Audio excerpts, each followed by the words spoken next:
Madras wing நேயர்களுக்கு வணக்கம். இன்றைக்கி நம்மோட பத்திரிகையாளர் வெங்கடேஷ் சார் அவர்கள் இணைஞ்சிருக்காரு. சார், இன்றைக்கி ஒரு தகவல் வெளியாகிருக்கு. அதாவது மதுபான கடைகள் பார்த்திங்கன்னா தமிழ்நாட்டில் தனியார் மயமாக்கப்படும் அப்படின்ற தகவல் வெளியாகிருக்கு. ஸோ என்ன சார் இது விவரம்?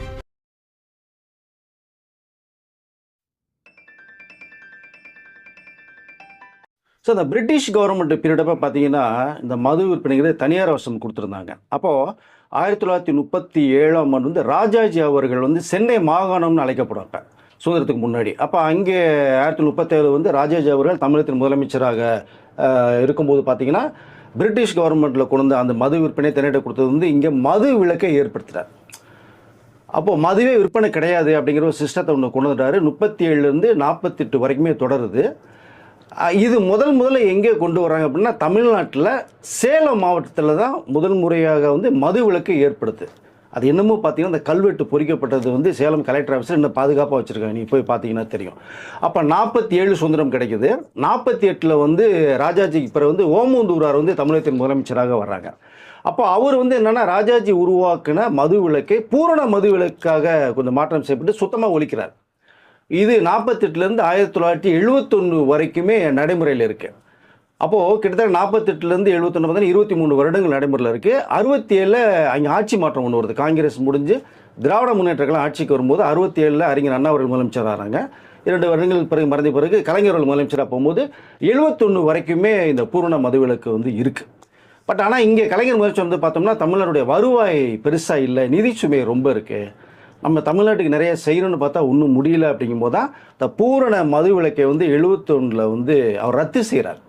இந்த ரத்து செஞ்ச உடனே ராஜாஜி அவர்கள் ரொம்ப கோவப்படுறாங்க. நாங்கள் உருவாக்கின மது விலக்கு ஓமந்தூரார் பூரண மது விலக்கு கொண்டு வந்திருக்காங்க, நீங்கள் வந்ததுக்கு பிறகு திரும்பி ரத்து பண்ணிட்டு மது உற்பத்தி பண்ணிங்கன்னா என்ன அர்த்தம் அப்படின்னு சொல்லி நிறைய விஷயங்கள் பேசும்போது கலைஞர் அவர்கள் ராஜா அவர்கள் கூப்பிட்டு உட்கார வச்சு நிறைய தமிழர்களுக்கு நிலவரங்களை பேசுகிறார். சார், பணம் கிடையாது, வருமானம் கிடையாது, நிதிச்சுமை நிறையா இருக்குது, இதெல்லாம் கொண்டு வரணும்னா நமக்கு மது சேல்ஸ் பண்ணாதான் அவருடைய வருவாயை பண்ண முடியுங்கிற மாதிரி விளங்கி விடும்போது அவர் எல்லாம் யோசிச்சுட்டு ஒரு முடிவு பண்ணிவிட்டு கொஞ்சம் ஆஃப் ஆகிறாங்க.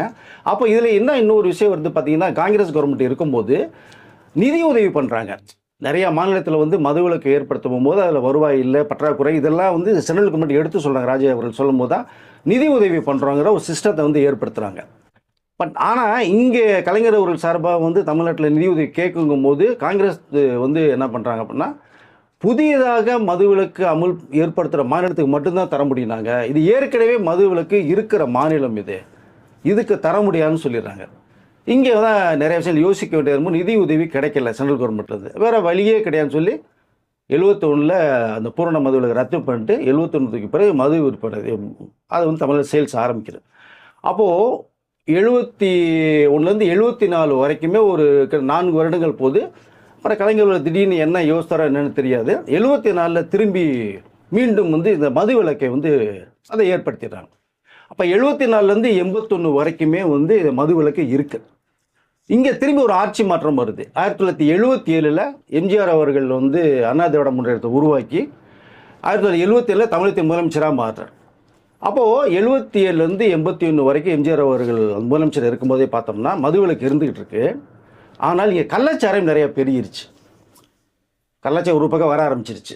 அந்த மாநிலத்திலேருந்து ஆந்திராவிலேருந்து கேரளாவிலேருந்துலாம் நிறைய கடத்தி வரப்பட்ட சம்பவங்கள் இருக்குது. இந்த சைக்கிள் டியூப்பில், காருடைய டியூப்லலாம் கடத்தி மறைமுகமாக விற்ற சம்பவங்கள் நிறையா இருக்குது.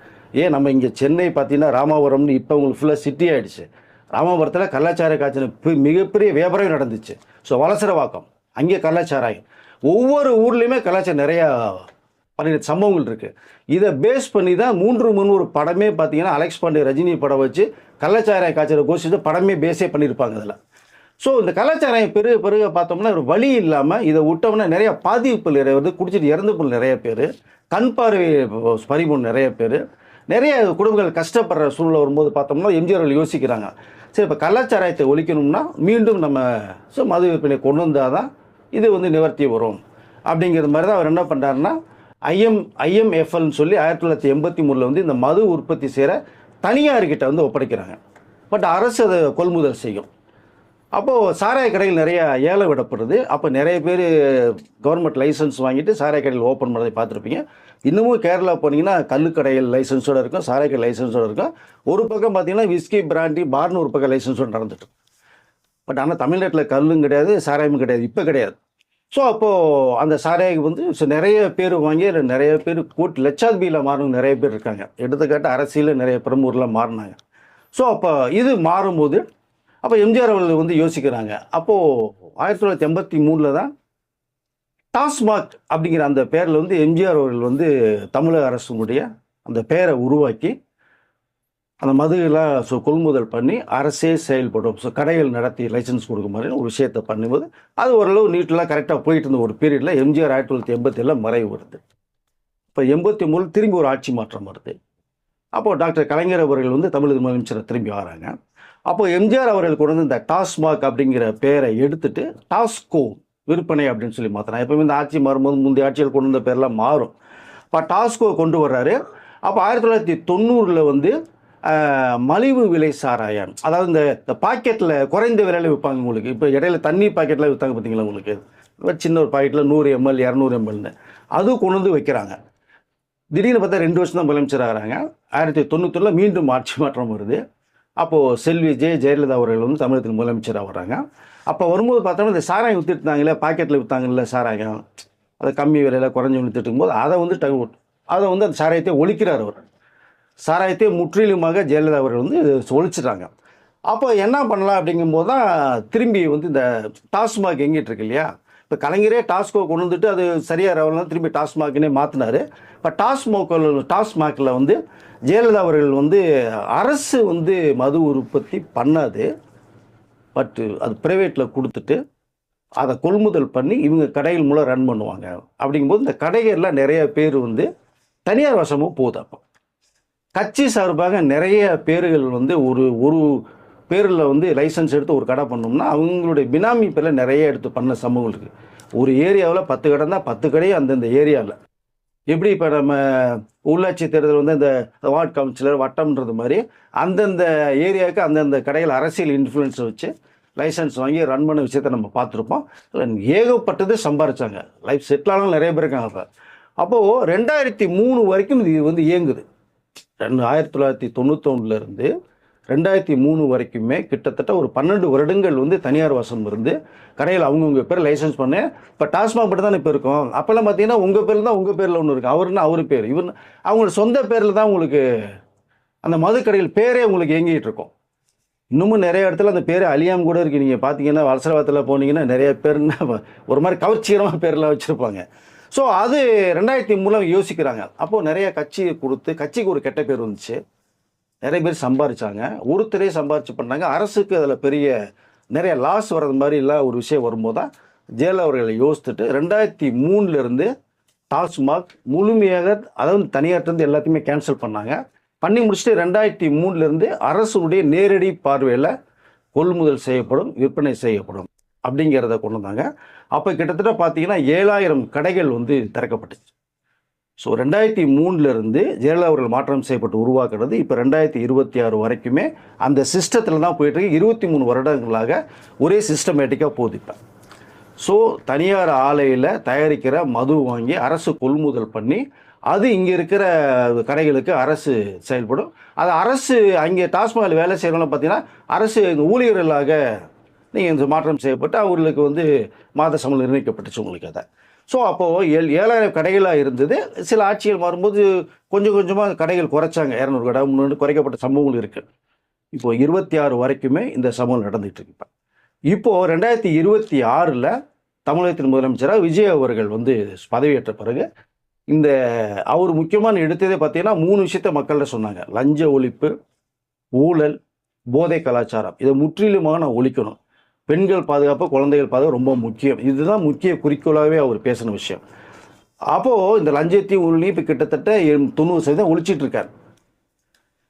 மது கடையிலையும் பார்த்தீங்கன்னா 717 கடையில் வந்து உடனடியாக 2 வாரத்தில் க்ளோஸ் பண்ண சொன்னாங்க.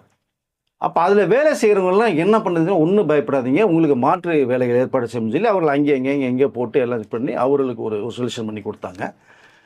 படிப்படியாக குறைஞ்சு தாவேக்கா ஆட்சியில் விஜய் அவர்களுடைய தலைமையில் நடத்த அந்த ஆட்சியில் 717 கடைகள் வந்து குறைக்கப்பட்டுச்சு, உடனடியாக மூடப்பட்டுச்சு.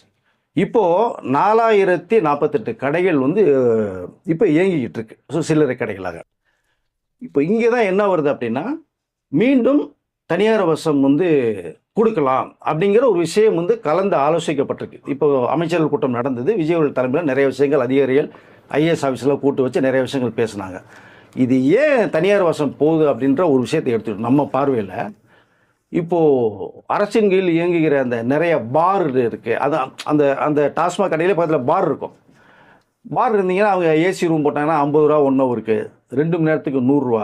அப்புறம் ஏதோ இந்த அது இதுன்னு சைடிஷ்னு போட்டு ரேட் அதிகமாக பண்ணுறாங்க. ரெண்டாவது வந்து என்ன, சுத்தம் கிடையாது. ஃபர்ஸ்ட் ஆஃப் ஆல் அவன் குடிச்சிட்டு பாட்டில் தூக்கி ரோட்டில் எறியது, உடச்சி தூக்கி போட்டு போகிறது, கண்ணாடி சிதறல் சிந்தி கிடக்கும், கிளாஸு நார் அடிச்சிடுறாங்க. நடக்கவே முடியாத அளவுக்கு ஒரே பேட் ஸ்மெல், நாத்தடிக்கும். இதெல்லாமே குடிச்சிட்டு அங்கேயே படுத்து உருள்றது, வாமிட் எடுக்கிறது, சொல்லவே முடியாது அந்த அளவுக்கு இருக்கிறதா. அந்த அந்த மாதிரி சம்பவங்கள் நிறைய நடந்துட்டு இருக்கிறனால தான் அந்த இப்போ இருக்கிற அந்த சங்கம் நிர்வாகிகளே பேசுனதே அதுதான் பேசியிருப்பாங்க இப்போ. ஸோ அந்த சுகாதார சீர்கேடுன்னு சொல்லிக்கலாம் டீசெண்டாக சொல்லணும்னா. ஸோ அந்த மாதிரி நாற்று அடிச்சு போனது இப்படி இருக்கனால இது ஒரு பக்கம். ரெண்டாவது வந்து சுத்தம் இல்லைங்கிறது ஒரு பக்கம். இந்த மெயின்டெனன்ஸு ஒரு பக்கம். அவங்க வந்து சங்கத்தில் என்ன சொல்கிறாங்க அப்படின்னா, இந்த மெயின்டெனன்ஸ் நிறைய எங்களுக்கு தேவைப்படுது. பாட்டில் தூக்கி அடிச்சுட்டு போயிடுறாங்க. அதெல்லாம் எடுத்து பண்ணுறதுக்கு நான் வெளியாட்களை வச்சு வேலை செய்ய வேண்டியதாக இருக்குது. பாருக்குள்ளே போகும்போது அவன் வாமிட்டிங் எடுத்து நான் செஞ்சேன். அதெல்லாம் சுத்தம் பண்ணி பண்ணுறதுக்கு அது ஒரு விஷயம். கடை வாடகை, இவ்வளோ விஷயங்கள் இருக்குது. ரெண்டாவது பார்த்தீங்கன்னா இந்த பீர்லாம் வச்சிங்கன்னா ஃப்ரிட்ஜில் கரண்ட்டு செலவு, அந்த செலவுகள் அப்படிங்கிற மாதிரிலாம் ஒரு சிஸ்டத்தை ஒன்று சொல்கிறாங்க. அதை அப்போது இந்த நிர்வாகத்தில் வந்து மாற்றம் வேணும். இதெல்லாம் யோசிக்கும் போது தான் அப்போ தனியார் வசம் போச்சு அப்படின்னோம்னா, நீங்கள் கேரளா, கர்நாடகா, ஆந்திரா இதெல்லாம் பார்த்தீங்கன்னா நார்த்தெல்லாம் போனீங்க அப்படின்னா டீசெண்டாக ரெஸ்டோ பாருன்னு சொல்கிற இடத்துல அங்கேயும் உங்களுக்கு ஃபுட்டும் கிடைக்கும். எல்லாமே நீங்கள் சாப்பிட்டுட்டு ஒரு டீசெண்டாக இருக்கும். அந்த இடத்துக்கு போகிறவங்க சாதாரணமாக போகவும் மாட்டாங்க. ஏன்னா இப்போவே பார்த்தீங்கன்னா மணமகிழ் மன்றம், நிறைய ரிக்ரியேஷன் கிளப்புன்னு சொல்லிட்டு நிறைய அசோசியேஷன் வச்சுட்டு அந்த மெம்பர்ஷிப் ஆனவங்களுக்கு அது இயங்கிட்டு இருக்கு நிறைய இப்போ பார்த்தீங்கன்னா. ஸோ இந்த டாஸ்மாகில் மட்டும்தான் இந்த அளவுக்கு ஒரு மாதிரி கலீஜியான்னு சொல்லலாம், மெட்ராஸ் பாஷையில் சொல்லணும், அந்த மாதிரி இருக்காது. இப்போ அதெல்லாம் வந்து மாற்றம் செய்யணும். ஓகே, இப்போது அதனால் தனியார் வசம் கொடுத்தா எப்படி இருக்குன்ற ஒரு விஷயத்தில் வரக்கூடிய இந்த பட்ஜெட் கூட்டத்தொடரில் மதுவிலக்கு மற்றும் மாய தீர்வை சட்ட திருத்தத்தில் இந்த பட்ஜெட் கூட்டத்தொடரில் ஒரு சட்ட திருத்த மசோதாவை நிவர்த்தி பண்ணி இந்த கொண்டு வரலாங்கிற அளவுக்கு ஒரு விஷயத்தை பேசிட்டு இருக்காங்க. அப்போது இந்த 4048 கடையில் 2500 கடைகள் மட்டுமே தனியார் வசம் கொடுக்கலாம். அதுவும் மாநகராட்சி, ஸோ நகராட்சி, இந்த சிட்டி லிமிட் ஆகிட்டு சிட்டிகள் மெட்ரோபாலிட்டன் இது மட்டுமே கொண்டு வந்து ஃபஸ்ட்டு பண்ணலாம். அப்படின்னு பார்த்தோம்னா இது வந்து நிறைய பிஸ்னஸ் இன்னும் வந்து அதிகமாக வரும். ரெண்டாவது வந்து நிறைய அதாவது நிறுவனங்கள் ரொம்ப நல்ல மைட்டக்காக கொண்டு போய் வைக்கணும்னு சொல்லி போட்டி போட்டுட்டு இதில் வந்து ஆக்ஷனில் எடுத்து கொஞ்சம் பண்ணுறதுக்கு வாய்ப்பு நிறையா இருக்கும். வருமானம் ஒரு பக்கம் வரும். அது எல்லாமே அரசு கஜானாக்கு தான் போகுது. இதற்கு முந்தைய வந்த டாஸ்மாகலாம் பார்த்தீங்கன்னா எங்கெங்கேயோ போய் மற்ற கட்சிகளுக்கு, கட்சி பார்ட்டின்னு சொல்லி அவர்களுக்கு, அமைச்சர்களுக்கு, மற்றவர்களுக்கு போன விஷயத்தை நம்ம பார்த்துட்டு கலந்த அதை பல வருடங்களாக பார்த்துட்ருக்கோம். இப்போ இது அரசு கஜானாக்கு தான் போகும் அப்படிங்கிற ஒரு விஷயந்தான். அதன் மூலமாக தான் இப்போ இதில் என்ன மாற்றம், இதனால் என்ன வரும், தனியார் பாட்டை கொடுக்கறது மாதிரி வந்தது அப்படின்னா இது ஆகஸ்ட் மாதத்துலேருந்து கொண்டு வரலாங்கிற ஒரு பிளான் ஒன்று போய்கிட்டு இருக்கு. அப்போது கிட்டத்தட்ட பார்த்தீங்கன்னா இந்த ஆயத்தீர்வு உயர்வு டேக்ஸ் ஒன்று இருக்குது. இப்போ வந்து நீங்கள் ஒரு 150 ரூபா ஒரு பாட்டில் நீங்கள் ஒருத்தர் போய் வாங்குறாங்கன்னா அரசு கொள்முதல் பண்ணுறது 55 ரூபாய்க்கு பண்ணுவாங்க. மீதி வந்து பார்த்தீங்கன்னா அந்த ஆயத்தீர்வு டேக்ஸ்ன்னு சொல்லி 65 ரூபா நமக்கு வரும். வாட் டேக்ஸ்ன்னு பார்த்தீங்கன்னா ஒரு 25 ரூபா ப்ளஸ் அடிஷனல் டேக்ஸ்னு ஒரு 5 ரூபா. இப்போ நமக்கு வந்து 150 ரூபா சரக்கு விற்கப்படும் போது 55 ரூபா தான் கொடுப்பாங்க நம்ம. அப்போது 95 ரூபா ஒரு பாட்டிலுக்கு அரசுக்கு வருமானம் இருக்குது. இது மூலம் பார்த்தீங்கன்னா 2023-24 வருமானம் பார்த்தா 45,855 கோடி வருஷத்துக்கு. 2024-25 பார்த்தீங்கன்னா 48,344 கோடி ரூபா வருமானம் இன்க்ரீஸ் ஆகிட்டே போகுது. இப்போது இதன் மூலமாக பார்த்தா இந்த இந்த இது தனியார் கொடுத்துட்டா இன்னும் இன்க்ரீஸ் ஆகும், டைம் போகும், அவங்க வருமானத்துக்கு நிறையா பண்ணுவாங்க. இது அரசின் கீழ் தான் செயல்படுது, அரசு கட்டுப்பாட்டில் தான் செயல்படுது. பட் அந்த மெயின்டெனன்ஸ் ஒன்று இருக்கு இல்லைங்களா, ஹைடெக்காக கொண்டு போகிறது. இவங்க இன்ஸ்பெக்ஷனும் போவாங்க, கவர்மெண்ட்லேருந்து திடீர்னு ஆய்வு போவாங்க. அப்போ என்ன நீட்னஸ் இருக்குது, எப்படி இருக்குது, என்ன பிஸ்னஸ் பண்ணுறீங்க, இந்த எக்ஸ்ட்ரா அந்த பிஸ்னஸில் ஸோ டைமிங் கொஞ்சம் வேணால் மாற. இப்போ 12 to 10 இருக்கிறத ஒரு 10 to 10 மாற்றலாம். அது இன்னும் வந்து வரல.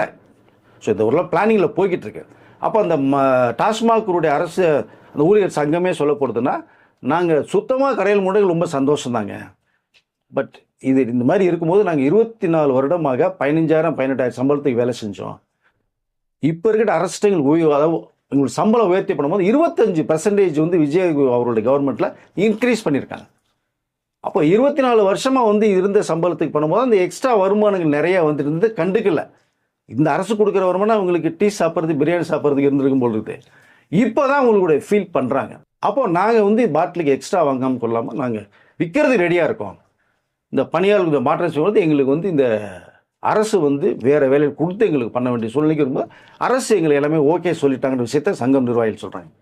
ஸோ இந்த மாற்றம் உருவாகும் போது இவ்வளோ தூரம் விஷயங்கள் இருக்குங்கிற விஷயத்துக்காக தான் தனியார் மயமாக்கப்படலாம் அப்படிங்கிற விஷயம் பேசப்பட்டுருக்கு. ஸோ அது ஆகஸ்ட்லேருந்து பிளான் பண்ணலாம் அப்படிங்கும்போது இந்த பட்ஜெட் கூட்டத்தொடரில் முதலமைச்சருடைய ஸ்பீச் இதில் இருக்கும், அதற்குரிய அமைச்சருடைய இந்த மதுவிலக்கு அமைச்சருடைய ஸ்பீச் இருக்கும், எதிர்க்கட்சியினுடைய கேள்விகளும் கண்டிப்பாக வரும். அப்போ இதற்குரிய சட்டத்திட்ட மசோதா திருத்தி இது வர்றதுக்கான வாய்ப்புகள் நிறையா இருக்குன்ற தகவல் தான் வருது. ஆனால் ஃபாரின் சரக்குலாம் கொஞ்சம் வர்றது மாதிரி இருக்குது. ரொம்ப குவாலிட்டி நல்லது, அதாவது உடல்நலத்துக்கு ரொம்ப கேடு இல்லாத சரக்குன்னு சொல்லுவோம். அது மது சாப்பிட்டாலே கேடுதான்னு வச்சுங்க நீங்கள். பட் இருந்தாலும் ரொம்ப கேடு இல்லாமல் பாதிப்பு இல்லாத அளவுக்கு கொண்டு வரதுக்கு மாதிரியான விஷயத்த தான் பண்ணுறாங்க. இது படிப்படியாக குறையும், படிப்படியாக குறைச்சி முற்றிலுமாக தாவேக அரசு இந்த மது விலக்கை கொண்டு வருவாங்கன்ற நம்பிக்கையும் இருக்குது. அரசுடைய நிர்வாக சுமையை குறையுங்க ஃபர்ஸ்ட் ஆஃப் ஆல். ரெண்டாவது பார்த்தீங்கன்னா சேவை இருக்கு இல்லை, அதனுடைய வேலை இல்லை, அதனுடைய தரம் வந்து ரொம்ப ஹை லெவலில் போகும் உங்களுக்கு. அதை ரெண்டாவது பார்த்தா நிறுவனங்களுடைய ஆரோக்கியமான போட்டிகள் நிறையா வரும். நல்ல ஹைட்டெக்காக நம்ம நல்லா பண்ணணுங்கிற அளவுக்கு அவங்க இன்டீரியர் டெக்கரேஷன் அது இதெல்லாம் பண்ணி பண்ணுற வாய்ப்புகள் நிறையா இருக்கும். அரசினுடைய நேரடி வணிக பங்கு இதில் வந்து குறையும் உங்களுக்கு. அது மாற்றம் கொஞ்சம் கொஞ்சமாக செய்கிறாங்க. முற்றிலுமாக கடைகள் குறைக்கப்படும் விஷயத்தை தான் டிவிக்கு அரசு சொல்லியிருக்கு. அவருடைய ஆட்சியில் நான் போக போக முழு மதுவிலக்கு வந்தாலும் ஆச்சரியப்படுறதுக்கு இல்லை. தனியார் பார்வைக்கு போய் அவங்க பண்ணும்போது அரசுடைய பார்வை இருக்கும். அதில் ரொம்ப அவங்களுடைய கண்காணிப்பு தான் இயங்கும். அது போக போக குறைக்கப்படும். முற்றிலும் மதுவிலக்கு வந்தாலும் ஆச்சரியப்படுறதுக்கு இல்லை. அதுக்கு வேண்டிய வேலைகளை விஜய் அவர்கள் அதிகாரிகளையும் அமைச்சர்கள் கூப்பிட்டு பேச்சுவார்த்தை பண்ணியிருக்காங்க. இதனுடைய இழப்புகள் மேற்கொண்டு வேறு எந்த தொழிலை கொண்டு வரலாங்கிற ஐடியாவும் பேசப்பட்ட தகவல் இருக்குது சார். நன்றி சார்.